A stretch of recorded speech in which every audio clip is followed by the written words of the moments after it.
কেউ বলে উঠলো এই মানুষই হচ্ছে ভগবান। আমাদের মনে তো সংশয়, কারণ আমরা একটি কথা একবারে কখনো বিশ্বাস করতে পারি না। এটা আমাদের ধর্ম, এটা কলিযুগের কলির গুণ, এটা আমাদের কোনো দোষ নয়।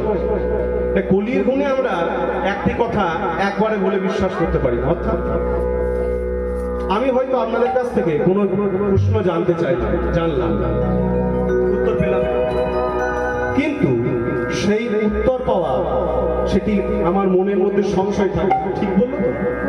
আমি কিন্তু আবার অপর একজনকে জিজ্ঞেস করব, ভাই কথাটা ঠিক বলেছে? তাহলে আমাদের মনের মধ্যে সংশয় আছে। তাই নিতাই গৌরকে কিন্তু আমরা বিশ্বাস করতে পারলাম না তিনিই ভগবান।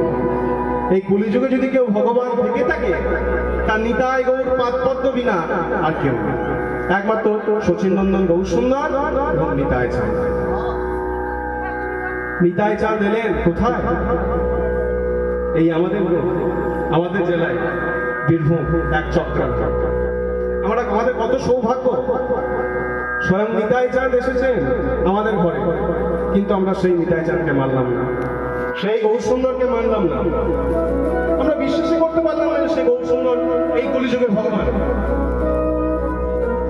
কিন্তু আমাদের বিশ্বাস করাবার জন্য, আমাদেরকে জানাবার জন্য একজন একটি পথ লিখে গেলেন। কে তিনি? গুণগান গাইতে হবে, তাহলে গর্বটি আমাদের সূচি গর্ব হবে।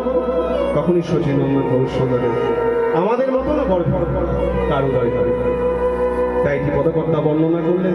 কিন্তু আমাদের মতো জীব সেই ভগবানকে মানতে পারলাম না, মেনে নিতে পারলাম না।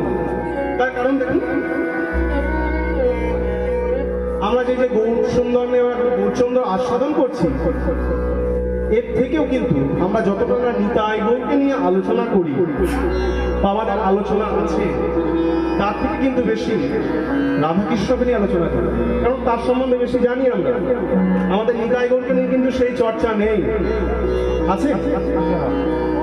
আচ্ছা, এখানে যদি আমি মাদিকে জিজ্ঞেস করি, আচ্ছা মা বলুন তো, সত্যযুগের ভগবান কে? সত্যযুগের ভগবান? হ্যাঁ,